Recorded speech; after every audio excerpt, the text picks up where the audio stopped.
अऊज़ु बिल्लाहि मिनश शैतानिर रजीम बिस्मिल्लाहिर रहमानिर रहीम रब्बिश्रह ली सदरी व यस्सिर ली अमरी वहलुल उक़दतम मिन लिसानी यफ़क़हू क़ौली रब्बि ज़िदनी इल्मा अल्लाहुम्मा अरिनल हक़्क़ हक़्क़न वरज़ुक़ना इत्तिबाअह व अरिनल बातिला बातिलन वरज़ुक़ना इज्तिनाबह आमीन या रब्बल आलमीन।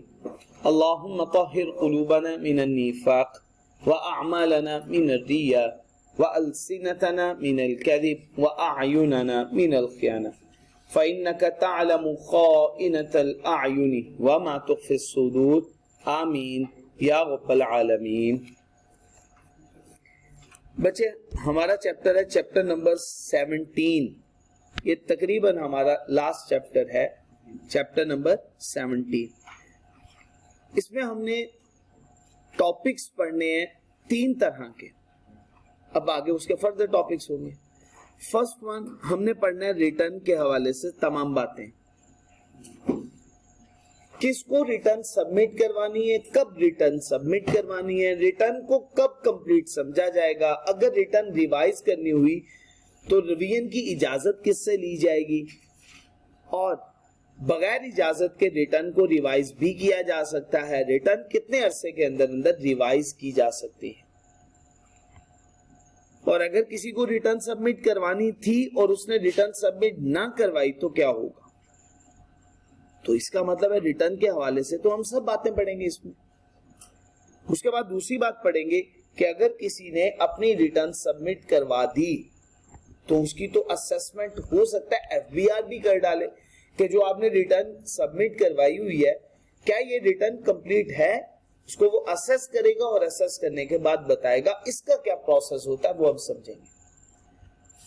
एक होती है फर्स्ट असेसमेंट, जिसको हम ओरिजिनल असेसमेंट बोलते हैं। वो कौन करता है, पहले क्या तरीका था वो तो हम नहीं पढ़ेंगे, अब क्या तरीका है वही बात हम पढ़ेंगे। असेसमेंट इसके बाद भी हो सकती है, इसी तरह से ऑडिट भी हो सकता है। उसका क्या तरीकेकार है, कितने मुद्दत तक का हो सकता है, वो सब बातें हम इंशाल्लाह डिटेल से पढ़ेंगे। उसके बाद सबसे लास्ट पे अगर हम नाखुश हुए कमिश्नर के फैसले से या किसी भी अथॉरिटी के फैसले से तो हम अपील किसके सामने दायर कर सकते हैं, और अपीलिंग अथॉरिटी कौन कौन सी हैं, जिन जिन के सामने किन किन हालातों वाकयात या सर्कमस्टांसेस के अंदर हम अपील दायर कर सकते हैं। तो हम 3 बातें इसमें मेन पढ़ने वाले हैं, रिटर्न, असेसमेंट एंड अपील। क्या बात हो गई, रिटर्न्स, असेसमेंट एंड अपील। अच्छा, अगर आप ये समझेंगे ये एक ही चैप्टर है तो आप इस चैप्टर को देख के, इसका वॉल्यूम देख के, इसमें प्योर थ्योरी देख के परेशान होंगे। क्यों ना आप ये समझ लेंगे ये 3 चैप्टर्स पर मुश्तमिल है बात, और पहला हिस्सा इस चैप्टर का रिटर्न है और वो सिर्फ रिटर्न है, उसमें रिटर्न ही बात पढ़नी है आपको। मैं बता दूंगा ये पहला हिस्सा मुकम्मल, और इसी तरह से फिर असेसमेंट की सारी बातें एक ही जगह पे मुकम्मल, फिर सबसे लास्ट पे अपील। बात क्लियर होगी जी। तो हम स्टार्ट करेंगे रिटर्न ऑफ इनकम से, रिटर्न से रिलेटेड बातें पढ़ेंगे। अब रिटर्न का हिस्सा सिर्फ एक ही है, रिटर्न ऑफ इनकम। बाकी जब असेसमेंट पढ़ाने लगूंगा फिर मैं बताऊंगा बाकी बात। तो अब हम स्टार्ट करने वाले रिटर्न ऑफ इनकम। अब सबसे पहला सवाल ये है, किस को रिटर्न, किस को अपनी रिटर्न जमा करवानी है।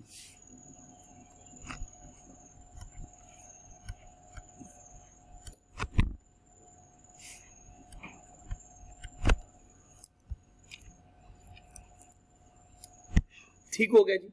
अब हमने ये जानना है कि किस किस पर्सन को अपनी अपनी रिटर्न सबमिट करवानी है। तो देखिए, द फॉलोइंग पर्संस, इन लोगों को चाहिए कि वो अपनी रिटर्न सबमिट करवाएं, अपनी रिटर्न फाइल करें। सबसे पहले नंबर पे किसको रिटर्न सबमिट करवानी है? कंपनी को, कोई ऑप्शन नहीं कंपनी के लिए, हर कंपनी को रिटर्न सबमिट करवानी है। इसके साथ साथ नॉन प्रॉफिट ऑर्गेनाइजेशन को भी अपनी रिटर्न सबमिट करवानी ही है। ये दो बातें होंगी यहाँ, याद होगी बात, हर कंपनी को अपनी रिटर्न सबमिट, शाबाश, और नॉन प्रॉफिट ऑर्गेनाइजेशन उसको भी रिटर्न सबमिट करवानी है। यहां तक कोई मुश्किल बात तो नहीं है। आपको याद होगा हमने कहा था अगर किसी इंडिविजुअल की इनकम 6 लाख, ये हमने बात पढ़ी हुई है इंडिविजुअल के लिए, अगर किसी इंडिविजुअल की इनकम 6 लाख या उससे कम है, ये उसके लिए है बेसिक एग्जम्पशन। बेसिक एग्जम्पशन का मतलब उसका टैक्स बनता ही नहीं, इसको रिटर्न सबमिट करवाने की जरूरत नहीं है, क्योंकि इसका तो टैक्स ही नहीं है, इसकी तो इनकम ही टैक्सेबल नहीं है। बात समझ में आ गई, इसकी इनकम ही टैक्सेबल नहीं है, तो इसको रिटर्न सबमिट करवाना कंपल्सरी करवा सकता है, वो अलग बात है, लेकिन रिटर्न सबमिट करवाना कंपल्सरी रिक्वायरमेंट नहीं है। लेकिन अगर किसी की टैक्सेबल इनकम 6 लाख से ज्यादा है, बेसिक एग्जम्पशन से ज्यादा है, उसे रिटर्न सबमिट करवानी होगी। पेज नंबर 27 पे 2 कैटेगरीज है, कैटेगरी 1 है, कैटेगरी 2 है। कैटेगरी 2 इंडिविजुअल सैलरीड पे अप्लाई होती है, कैटेगरी 1 इंडिविजुअल पे भी अप्लाई होती है, नॉन सैलरीड पे, और साथ ही साथ किस पे अप्लाई होती है, एओपी पे। इसकी मुझे बताइएगा बेसिक एग्जम्पशन की अमाउंट क्या। हाँ देख के बता दे, चाहे याद होनी चाहिए थी, वैसे चले बाहर, कोई मसला नहीं, कोई इशू नहीं। कितनी है, 6 लाख ही है, यही है ना। तो इसका मतलब है इंडिविजुअल हो चाहे एओपी हो, अगर उसकी टैक्सेबल इनकम 6 लाख से कम है, बेसिक एग्जम्पशन, आपने वर्ड ही अब याद रख लेना, क्या याद रख लिया, बेसिक एग्जम्पशन। ठीक हो गया, पढ़ते हैं। A person other than a company, एक ऐसा पर्सन जो कंपनी के अलावा है, जिसकी टैक्सेबल इनकम बेसिक एग्जम्पशन से ज्यादा हो, उसको क्या करना होगा, रिटर्न सबमिट करवाना होगा। दूसरा पॉइंट भी क्लियर, अभी तक 2 पॉइंट, कंपनी को करवानी है, नॉन प्रॉफिट ऑर्गेनाइजेशन को करवानी है, हर उस पर्सन को करवानी है जो कंपनी, हाँ कंपनी नहीं है, कंपनी के अलावा, हर उस पर्सन को जो कंपनी के अलावा लेकिन उसकी टैक्सेबल इनकम बेसिक एग्जम्पशन से ज्यादा, रिटर्न सबमिट करवानी है। जी हमारे साहब, ठीक हो गई 3 बातें। अच्छा जी बच्चे, नेक्स्ट, एक ऐसा पर्सन जिसकी income is subject to FTR है, जिसकी इनकम क्या है, subject to FTR, subject to, simple सी बात, जिसकी इनकम टैक्सेबल होगी एज फाइनल टैक्स रेजिम, उसको टैक्स की रिटर्न सबमिट करवानी है। Who has been charged to tax for any of the 2 immediately preceding tax years, जिसने पिछले 2 टैक्स ईयर में, पिछले 2 साल में मुसलसल जिसका टैक्स जमा हुआ हो, जिस पर टैक्स चार्ज किया गया है, एफबीआर ने टैक्स चार्ज किया, उसको इस साल की भी रिटर्न सबमिट करवानी होगी। लेट्स सपोज टैक्स ईयर 2024 पढ़ रहे हैं, टैक्स ईयर 2023 में भी टैक्स बना था, टैक्स दिया, 2022 में भी टैक्स बना, टैक्स दिया, तो टैक्स ईयर 2024 की भी रिटर्न सबमिट करवाना होगी। तो charge to tax in the preceding 2 tax years. यहां तक कोई मुश्किल बात, रिपीट कर लें अभी तक जो बातें पढ़ी। हर company, non profit organisation other than company, हर इंडिविजुअल हो चाहे एओपी हो, उसमें बेसिक एग्जम्पशन से ज्यादा टैक्सेबल इनकम हो जाए। Next, income subject to FTR, पिछले 2 साल टैक्स इंपोज हुआ, चार्ज हुआ, इस साल की रिटर्न भी सबमिट करवाना होगी। पिछले 2 साल भी करवाई थी, अब भी करवानी, तो ये तो सिंपल वही बात होगी ना कि करवानी है लाजमी हर किसी ने जो टैक्सेबल। यहाँ पे टैक्स की रिटर्न की बात नहीं हो रही, अब बात गलत समझ रहे हैं। यहाँ पे बात हो रही है उस पे टैक्स लागू हुआ था, चार्ज टू टैक्स। हर पर्सन जो रिटर्न सबमिट करवाता है, क्या उस पे चार्ज होता है टैक्स, जरूरी नहीं। बात क्लियर हो गई जी यहां तक? अच्छा बच्चे, नेक्स्ट, जिसने क्लेम किया अपने लॉस को, जिसने अपने लॉस को कैरी फॉरवर्ड किया, who claims a loss carry forward, अपने लॉस को कैरी फॉरवर्ड किया, रिटर्न फाइल करनी होगी तभी मिलेगा। अब अगली बातें शुरू होने लगी हैं एफ से ऑनवर्ड। एक ऐसा पर्सन जिसकी इमूवेबल प्रॉपर्टी 500 स्क्वायर यार्ड्स या उससे ज्यादा हो। कितनी प्रॉपर्टी हो? स्क्वायर यार्ड, या उसका फ्लैट हो अर्बन एरियाज। फ्लैट किसमें हो? फ्लैट हो किसमें? Urban areas. 500 स्क्वायर यार्ड की या उससे ज्यादा या फ्लैट है किसमें? Urban areas. कोई दिक्कत तो नहीं। एक ऐसा जिसकी इमूवेबल प्रॉपर्टी है, एरिया कितना है? 500 स्क्वायर यार्ड या उससे ज्यादा, या उसका फ्लैट है किसमें? अर्बन एरियाज के। बात मुकम्मल? हाँ, इसमें कोई लॉजिक नहीं है, स्ट्रेट फॉरवर्ड बातें हैं। एक ऐसा पर्सन जिसके पास इमूवेबल प्रॉपर्टी है 500 स्क्वायर यार्ड या उससे ज्यादा रेटिंग एरिया के अंदर, जिसको रेट कर दिया एफबीआर ने, जिसके पास इमूवेबल प्रॉपर्टी है 500 स्क्वायर यार्ड या उससे ज्यादा, और किस एरिया में? रेटिंग एरिया के अंदर। एक ऐसा पर्सन जिसका फ्लैट है 2000 स्क्वायर फीट का या उससे ज्यादा रेटिंग एरिया के अंदर। फ्लैट का एरिया कितना? 2000 स्क्वायर फीट, किसमें? Rating area. पहले ऊपर कंडीशन में कुछ नहीं कहा, उसने कहा फ्लैट है अर्बन एरियाज के अंदर। 500 स्क्वायर यार्ड या उससे मोर, या फ्लैट है, और फ्लैट कहां पे है? अर्बन एरियाज के। एक ऐसा पर्सन जिसके पास व्हीकल मौजूद है 1000 सीसी से ज्यादा, 1000 सीसी से ज्यादा, अबव लिखा है, अबव 1000 सीसी, 1000 नहीं, 1000 सीसी से ज्यादा हो तो फिर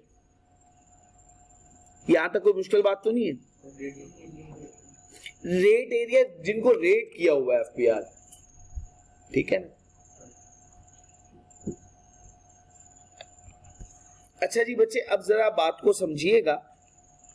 F2I,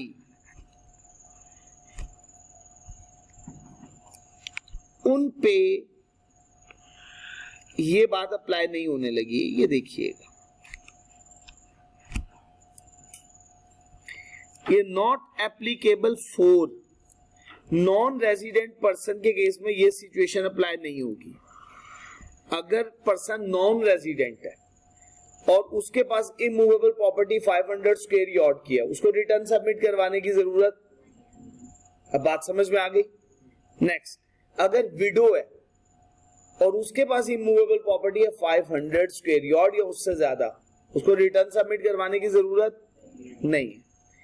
ऑर्फन, उसकी उम्र, यतीम बच्चा जिसकी उम्र 25 साल से थोड़ी है, कम है, उस पर भी ये रिक्वायरमेंट अप्लाई नहीं होगी। डिसेबल्ड पर्सन, उस पर भी ये रिक्वायरमेंट अप्लाई नहीं होगी। कितने लोगों के ऊपर? 4 लोगों के ऊपर। पहला शाबाश, दूसरा widow, third one orphan below 25 years of age, और fourth one disabled.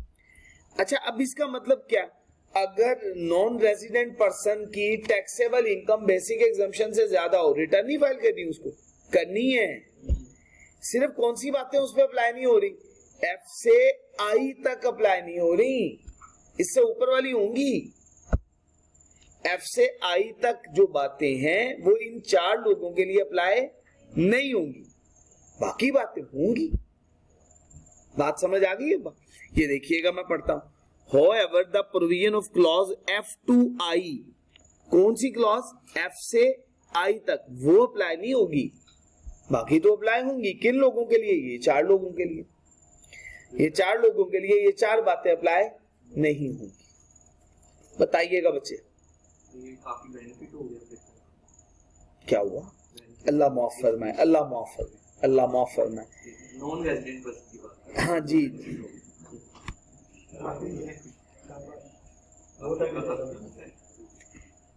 a person who has obtained national tax number, एक ऐसा पर्सन जिसने NTN obtain कर लिया, उसको भी रिटर्न फाइल करना होगा।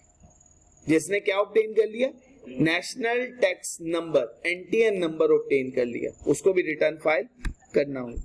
कोई मुश्किल बात तो नहीं है बच्चे यहां तक?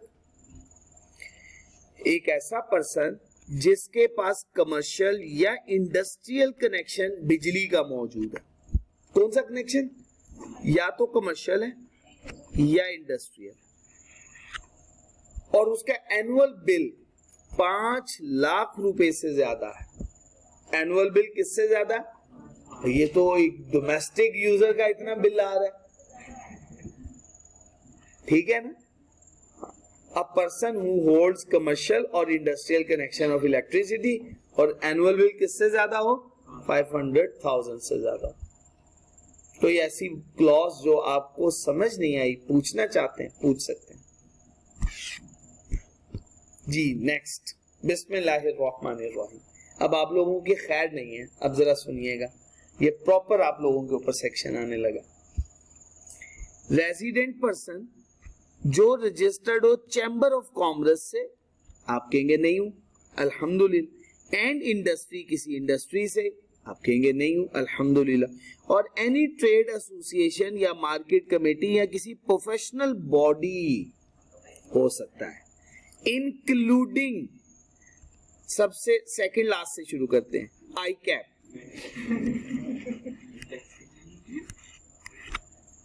ठीक हो गया जी। जी शुरू से शुरू करते हैं। Pakistan engineering council, return submit करवाना होगी। Pakistan medical and dental council, return submit करवाना होगा। बार काउंसिल, रिटर्न सबमिट करवाना होगा। ICMAP, रिटर्न सबमिट करवाना होगी। समझ आ गई जी बात? अगर किसी chamber of commerce, trade association, किसी इंडस्ट्री, किसी मार्केट कमेटी या किसी प्रोफेशनल बॉडी से आप रजिस्टर्ड होगे तो आपको रिटर्न सबमिट करवाना होगी। क्लियर हो गया? तो सोच समझ के फैसला कीजिएगा, ये नहीं बताया होगा आपको पहले जी। हर रेजिडेंट पर्सन को चाहिए कि वो रिटर्न फाइल करे। Every resident person required to file. अब लेकिन अब बात कुछ और भी करने लगा है। Foreign income and asset statement पढ़ी थी ना हम लोगों ने, as required under section 116A। लेकिन कब करनी है, ये हमने एक रिक्वायरमेंट भी पढ़ी थी।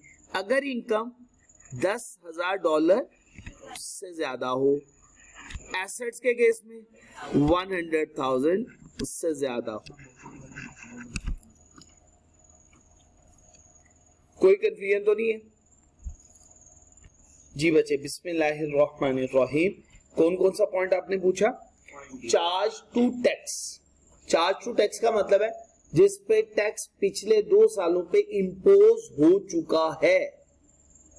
पिछले 2 टैक्स ईयर्स में चार्ज किया जा चुका है। क्या चार्ज किया जा चुका है? टैक्स। तो उसको इस साल की रिटर्न भी सबमिट करवाना होगी। ठीक हो गया?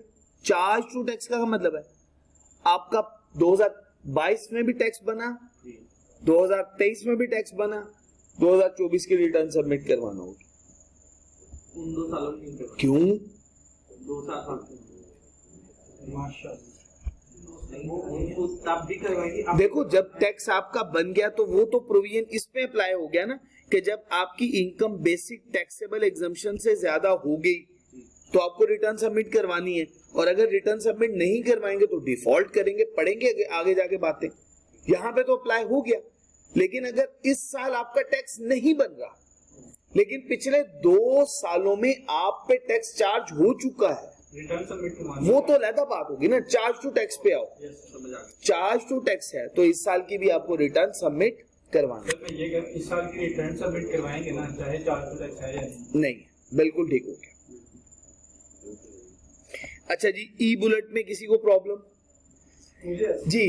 लॉस कैरी फॉरवर्ड अगर करना है आपने तो लॉस कैरी फॉरवर्ड करेंगे तो रिटर्न सबमिट करवाएंगे आप। तो लॉस कैरी फॉरवर्ड, आपका लॉस आ गया इस साल 2023 के अंदर, इस साल लॉस कैरी फॉरवर्ड है तो 24 के अंदर लॉस को कैरी फॉरवर्ड करने के लिए आपको रिटर्न सबमिट करवाना है। ठीक है जी? और नहीं है जी। अच्छा, ये बड़ी सिंपल सी बात है, ये समझ लीजिएगा बच्चे। अब किसी और को तो नहीं कोई भी पॉइंट पूछना। बच्चे, हर टैक्स पेयर को अपना बैंक का अकाउंट डिक्लेयर करना होता है एफबीआर को। क्या करना होता है?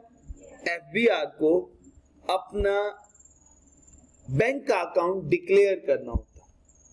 अगर आप डिक्लेयर नहीं करेंगे बैंक का अकाउंट एफबीआर को, तो आपको पेनल्टी चार्ज कर दी जाएगी। ठीक हो गया? ये किस लिए? ताकि आपकी तमाम ट्रांजैक्शंस को बैंकिंग चैनल के थ्रू ट्रेस किया जा सके। पढ़ते जी, declaration of business bank account. Declare करना है बिजनेस का बैंक अकाउंट। अगर किसी का बिजनेस है तो बिजनेस का बैंक अकाउंट भी डिक्लेयर करना होगा, और ये जरूरी है।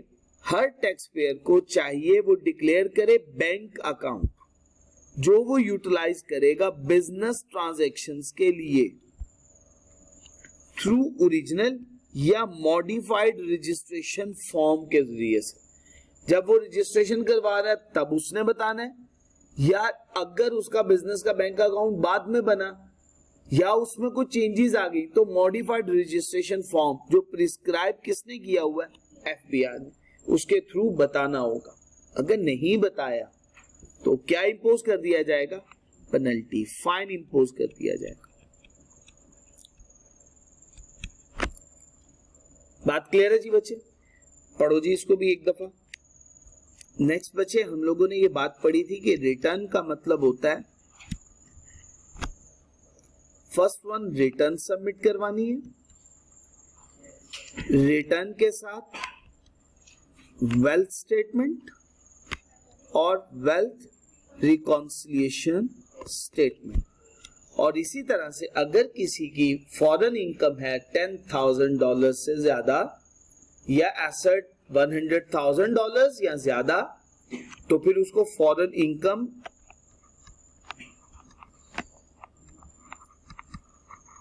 एज एसेट स्टेटमेंट सबमिट करवाना होगी। Foreign income and assets statement submit करवानी होगी। तो दिक्कत तो नहीं है बच्चे यहां तक? ठीक हो गई जी बच्चे बात? सब बातें क्लियर? अगला topic, electronic filing of return of income and other documents. बच्चे, हम अब अपने रिटर्न सबमिट करवाते हैं ई पोर्टल के जरिए से। इलेक्ट्रॉनिक पोर्टल मौजूद है। इलेक्ट्रॉनिक पोर्टल में अपनी तमाम प्रिस्क्राइब्ड इंफॉर्मेशन को सबमिट करते हैं। अब उसके लिए हमने कुछ बातें पढ़नी है। Return of income can be filed. Return आप सबमिट करवा सकते हैं इलेक्ट्रॉनिकली। अब तो सबमिट ही इलेक्ट्रॉनिकली हो रही है ऑन द वेब पेज पे, by way of magnetic media या other computable readable media. In the following cases electronic filing is mandatory. In cases के अंदर इलेक्ट्रॉनिक फाइलिंग कंपल्सरी है। आपने रिटर्न सबमिट ही इलेक्ट्रॉनिक करवानी है इन हालातों वाकयात के अंदर। पहली बात, कंपनी के पास तो कोई ऑप्शन नहीं, एओपी के पास तो कोई ऑप्शन नहीं। रिटर्न ऑफ इनकम और विद होल्डिंग टैक्स स्टेटमेंट होनी कैसी चाहिए? इलेक्ट्रॉनिक। इमाद साहब बात क्लियर है? फरजील साहब, कंपनी को या एओपी को अपनी रिटर्न कैसे सबमिट करवानी है? Electronic filing of return. शाबाश।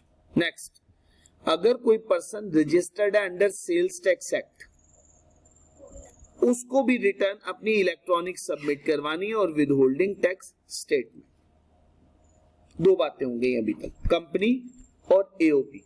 और अगर कोई पर्सन रजिस्टर्ड है under the sales tax act, अगर इंडिविजुअल जिसकी salary income, return of income along with proof of tax deduction या पेमेंट, प्रूफ है कि उसका टैक्स डिडक्ट हो चुका हुआ है और उसने टैक्स की पेमेंट भी कर डाली है, कैसे सबमिट करवानी है? Electronic.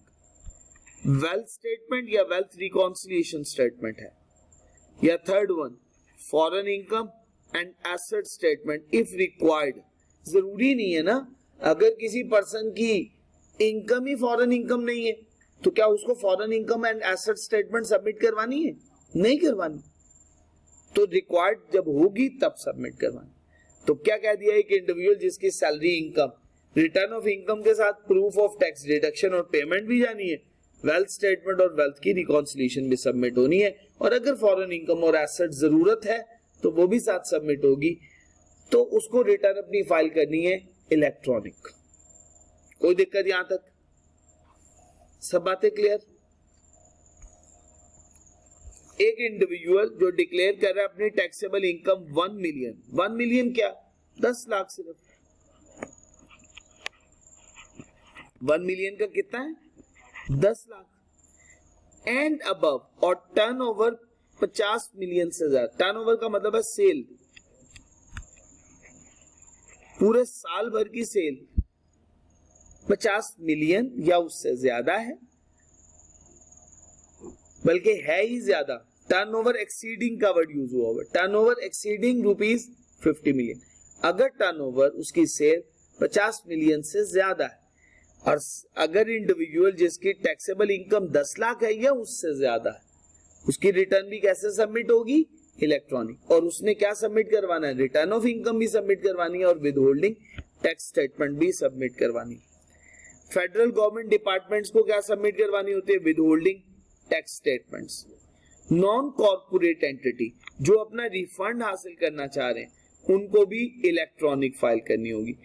Any person claiming refund, अगर कोई भी पर्सन रिफंड क्लेम करना चाह रहा है तो रिफंड क्लेम करने के लिए उसको भी application for refund electronic filing करनी होगी। ठीक है जी बच्चे, बात क्लियर है?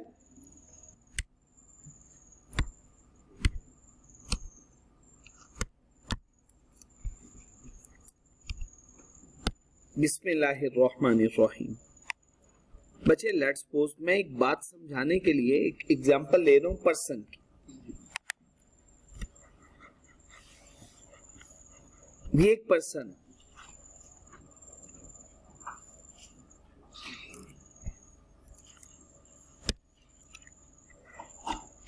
नॉट फाइल अ रिटर्न, इसने अपनी रिटर्न फाइल नहीं की। अब क्या रीजन है? इसको लगता था मेरी रिटर्न फाइल ही नहीं होनी चाहिए, मुझे रिक्वायर्ड ही नहीं है रिटर्न फाइल करना, या कोई भी वजह। बट कमिश्नर को महसूस हुआ कि भाई इसको तो रिटर्न फाइल करना थी।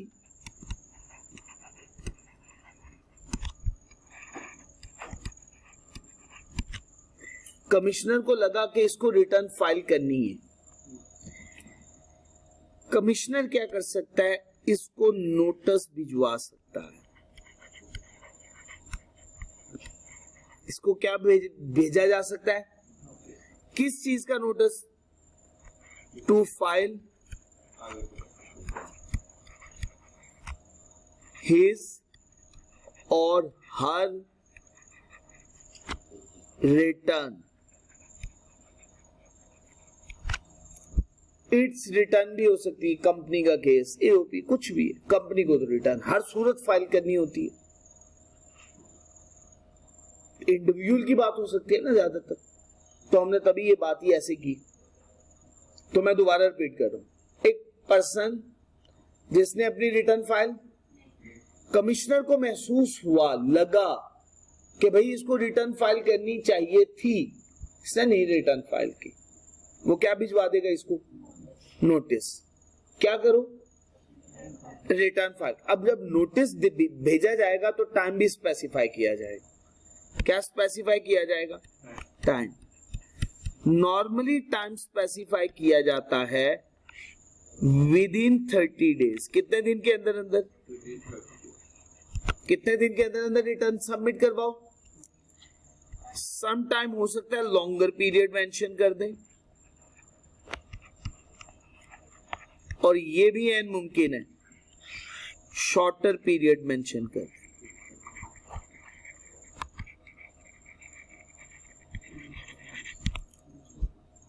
यहां तक बच्चे बात क्लियर है? कोई दिक्कत तो नहीं है? समझ नहीं है अच्छे तरीके से बात? अभी बात मुकम्मल नहीं हुई। उमर साहब, कमिश्नर को महसूस हुआ कि एक पर्सन को अपनी रिटर्न सबमिट करवाना थी, करवाई नहीं है उसने, वो उसको नोटिस भेजेगा कि अपनी रिटर्न सबमिट करवाओ, और कितने दिन के अंदर अंदर? 30 दिन के अंदर अंदर, या कम दिनों के अंदर अंदर, या ज्यादा दिनों के अंदर अंदर। नॉर्मली कितने दिन होते हैं? 30 डेज। अब आप मुझे बताएं ये नोटिस किस टैक्स ईयर के लिए वो इशू कर सकता है? शाबाश। अब जरा देखिएगा नोटिस कैसे इशू कर सकता है। ये जो वो नोटिस इशू कर सकता है, इसमें 2 ऑप्शन है। पहली बात, लास्ट 5 टैक्स ईयर्स। कितने टैक्स ईयर्स के लिए? लास्ट 5 टैक्स ईयर्स के। अच्छा, दूसरा, return not filed any of the last 5 tax years. अगर पिछले किसी भी साल में उसने रिटर्न सबमिट नहीं करवाई, तो फिर कितने सालों के लिए?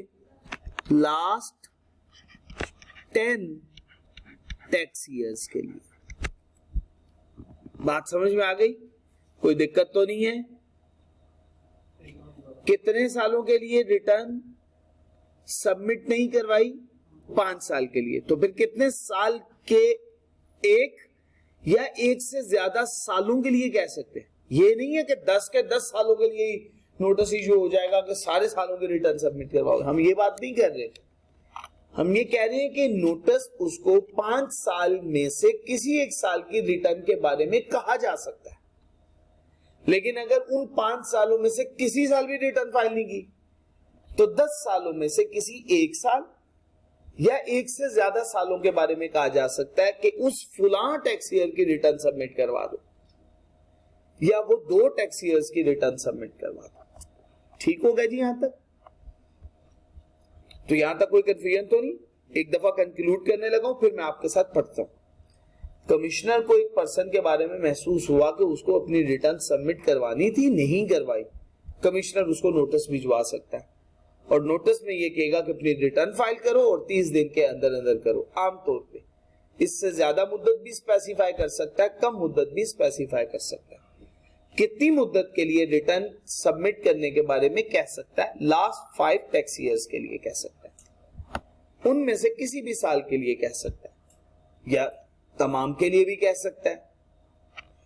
अगर उसने पिछले 5 सालों में से किसी एक साल की भी रिटर्न सबमिट ना करवाई हुई हो, तो 10 सालों में से किसी एक या एक से ज्यादा टैक्स ईयर्स के बारे में भी रिटर्न फाइल करने के बारे में कह सकता है। ठीक है जी। आऊज़ु बिल्लाहि मिनश शैतानिर रजीम, बिस्मिल्लाहिर रहमानिर रहीम। कमिश्नर नोटिस इशू कर सकता है कि फाइल करो रिटर्न। कितने दिन के अंदर अंदर? 30 दिन के अंदर। या लॉन्गर पीरियड भी हो सकता है, या शॉर्टर टाइम पीरियड भी हो सकता है। जिस दिन नोटिस दिया जाएगा उस नोटिस के 30 दिन के अंदर अंदर, या कम या ज्यादा मुद्दत।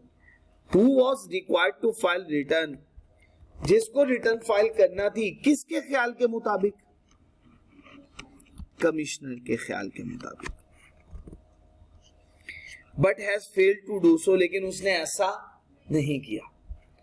Time limit for issuance of notice by the commissioner, ये नोटिस इशू हो सकता है only in respect of any last 5 tax year, किसी एक साल के बारे में पिछले 5 सालों में से। मगर where a person has not file return, लेकिन अगर उसने रिटर्न फाइल ही ना की हो for any last 5 completed tax years, such notice may be issued in respect of one or more of the last completed tax years. ठीक हो गया जी? तो बच्चे उसने अगर लास्ट 5 कंप्लीटेड टैक्स ईयर्स में से किसी भी टैक्स ईयर की रिटर्न फाइल नहीं की, किसी एक भी टैक्स ईयर की रिटर्न फाइल नहीं की, तो उसको कहा जा सकता है 10 में से किसी एक या एक से ज्यादा टैक्स ईयर्स की रिटर्न फाइल करो। अबव टाइम लिमिट अप्लाई नहीं होगी अगर कमिश्नर सेटिस्फाई हुआ कि एक पर्सन जिसने अपनी रिटर्न सबमिट नहीं करवाई उसकी फॉरेन सोर्स इनकम थी या उसके फॉरेन एसेट्स हैं, फिर नहीं कहेगा। ठीक है जी, उसकी या तो फॉरेन इनकम है या उसके फॉरेन एसेट्स। ठीक हो गया यहां तक? अच्छा बच्चे, ये आसान सी बात है, ये मैं किताब से ही रेफर कर रहा हूं आपको। बिस्मिल्लाहिर्रहमानिर्रहीम। बच्चे एफबीआर के पास ये पार मौजूद है कि वो इनकम टैक्स का जनरल ऑर्डर इशू कर दे। क्या ऑर्डर इशू करे? जनरल ऑर्डर, कि जिनका नाम एक्टिव टैक्स पे लिस्ट में शो नहीं हो रहा उन्हें रिक्वायर्ड था भी कि रिटर्न फाइल करनी थी, फिर भी रिटर्न फाइल नहीं की और एक्टिव टैक्स पे लिस्ट में नाम नहीं आ रहा, टैक्स जमा भी नहीं करवाया, कि उन्हें कहा जाएगा कि रिटर्न अपनी इनकम की रिटर्न फाइल करो। Income tax general order issue होगा किसी एक या एक से ज्यादा कंसीक्वेंसेस की बेसिस के ऊपर। मतलब क्या, एक या एक से ज्यादा एक्शन लिए जा सकते हैं। इसका मोबाइल फोन का कनेक्शन डिसेबल कर दिया जाए, इसकी मोबाइल फोन सिम डिसेबल कर दी जाए, इसका इलेक्ट्रिसिटी गैस का कनेक्शन डिसकंटिन्यू कर दिया जाए, या इलेक्ट्रिसिटी का या गैस का। ठीक होगा जी बच्चे? तो क्या होगा, सिम बंद हो जाएगी, फोन का कनेक्शन बंद हो जाएगा, बिजली का कनेक्शन बंद हो जाएगा या गैस का कनेक्शन। रीस्टोर का ऑर्डर कब इशू होगा? अगर आप रिटर्न फाइल कर दें,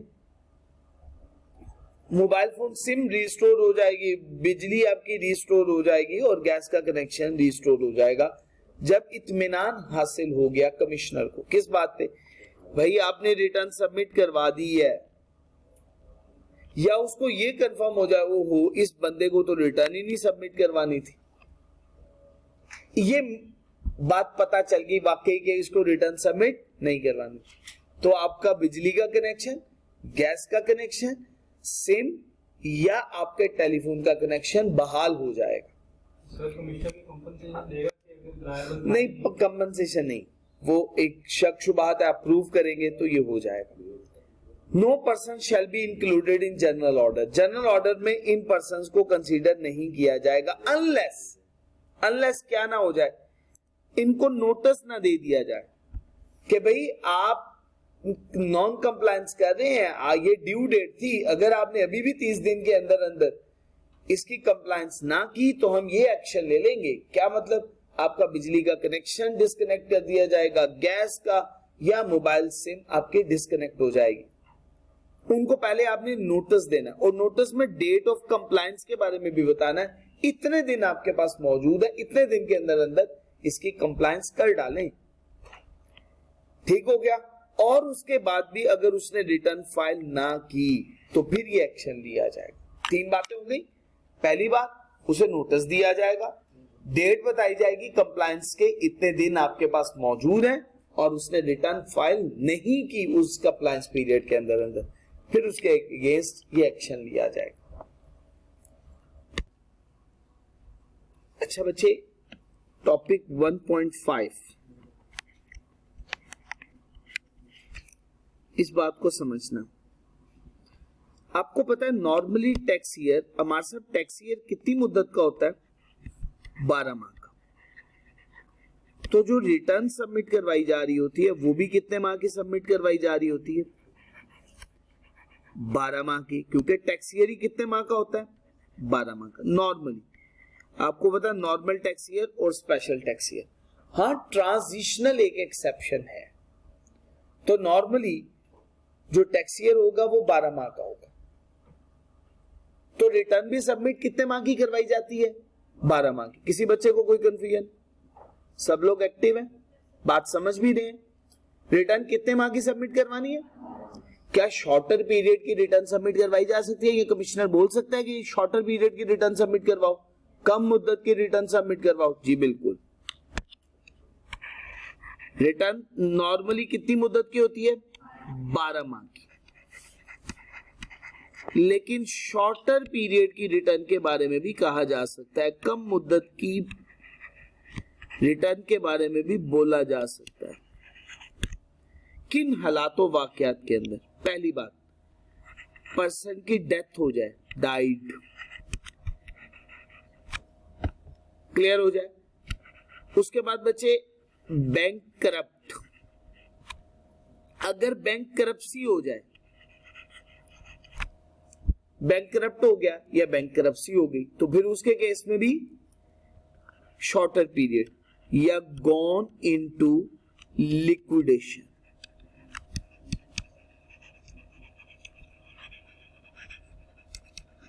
लिक्विडेशन होगी या पाकिस्तान छोड़ के जा रहा है परमानेंटली, मुस्तकिल,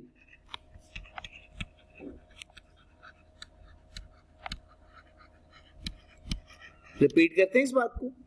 नॉर्मली टैक्स ईयर 12 माह का होता है, रिटर्न भी 12 माह की सबमिट होती है, लेकिन रिटर्न 12 माह से कम मुद्दत की भी सबमिट हो सकती है कुछ हालातों वाकयात की मद्देनजर। पहली बात, अगर पर्सन की डेथ हो जाए या बैंक करप्ट हो जाए या गॉन इनटू लिक्विडेशन में चला जाए या बच्चे पाकिस्तान छोड़ के मुस्तकिल जा रहा हो, तो फिर शॉर्टर पीरियड की भी रिटर्न सबमिट हो सकती है। क्लियर है जी बच्चे? 1.6 बच्चे, लेट्स सपोज एक पर्सन है,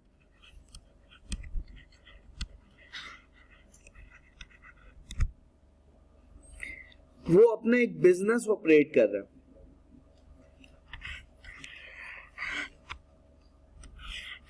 ऑपरेशंस परफॉर्म कर रहा है अपने बिजनेस के। उसने फैसला किया कि वो अपने इस बिजनेस के ऑपरेशंस को डिसकंटिन्यू करने वाला है। क्या करने वाला है? Discontinue of business operations. जैसे ही उसने इरादा रखा कि वो अपने ऑपरेशंस को डिसकंटिन्यू कर रहा है, वो नोटिस सेंड कर देगा।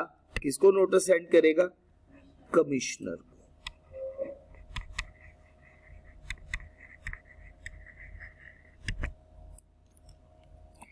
कितने दिन के अंदर अंदर? Within 15 days of discontinuance. Discontinuance के कितने दिन के अंदर अंदर? 15 दिन के अंदर अंदर कि वो अपने ऑपरेशंस को डिसकंटिन्यू कर रहा है, और उसके 15 दिन के अंदर अंदर वो कमिश्नर को नोटिस देगा, और नोटिस देने के बाद क्या करेगा? अपनी रिटर्न सबमिट करवा देगा। ये नोटिस देगा और नोटिस के साथ अपनी रिटर्न सबमिट करवा देगा। ये बात क्लियर हो गई? अब सेम सिचुएशन यही, पर्सन है,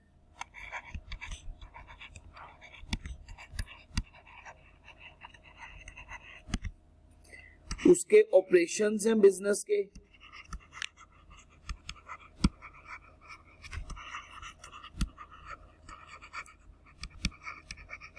जो ये परफॉर्म करता था। इन ऑपरेशंस को इसने क्या कर दिया? डिसकंटिन्यू कर दिया, लेकिन इसने कमिश्नर को बताया नहीं। अब कमिश्नर को ये बात पता चली,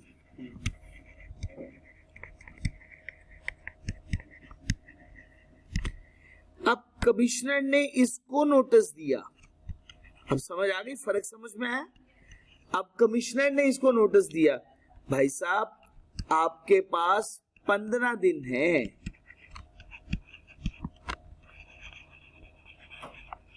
आप क्या करेंगे? अपनी रिटर्न सबमिट करवाएंगे, रिटर्न फाइल करेंगे। ठीक हो गया जी? दोनों बातें अलग अलग से समझ में आ गई। एक पर्सन अपने बिजनेस के ऑपरेशंस कंटिन्यू कर रहा था, बिजनेस के ऑपरेशंस परफॉर्म कर रहा था, उसने अपने बिजनेस के ऑपरेशंस को डिसकंटिन्यू किया। डिसकंटिन्यूअस के 15 दिन के अंदर अंदर उसने नोटिस भी दिया और साथ ही रिटर्न भी सबमिट करवा दी कमिश्नर। पहली बात तो ये हो गई। दूसरी बात, एक पर्सन जो अपने बिजनेस के फंक्शंस परफॉर्म कर रहा था उसने इरादा रखा या अपने बिजनेस के ऑपरेशंस को डिसकंटिन्यू कर दिया और कमिश्नर को इस बात पे यकीन है कि ये अपने बिजनेस के ऑपरेशंस को डिसकंटिन्यू कर चुका हुआ है। कमिश्नर क्या करेगा, इसको नोटिस देगा और नोटिस के अंदर ये बात लिखेगा 15 दिन के अंदर अंदर अपनी रिटर्न फाइल करो, सबमिट करवाओ। ठीक है जी, file the return of income. Quickly इसको गो थ्रू कीजिएगा।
अच्छा बच्चे, due date for filing of return, अब बात समझनी है। Due date of filing of return, उसमें ईयर एंड की डेट देखी जाएगी।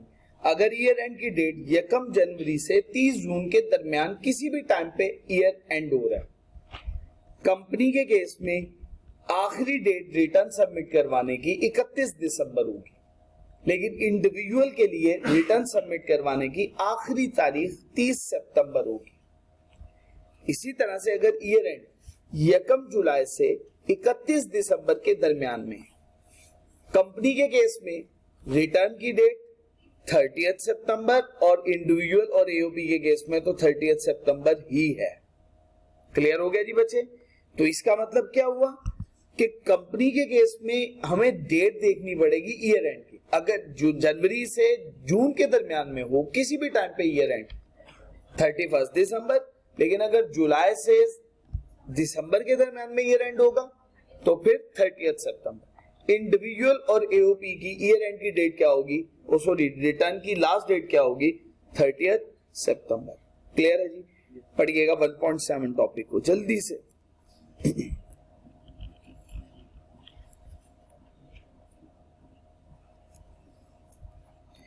सुब्हानक अल्लाहुम्मा व बिहम्दिक अशहदु अल्ला इलाहा इल्ला अंता अस्तगफिरुका व अतूबु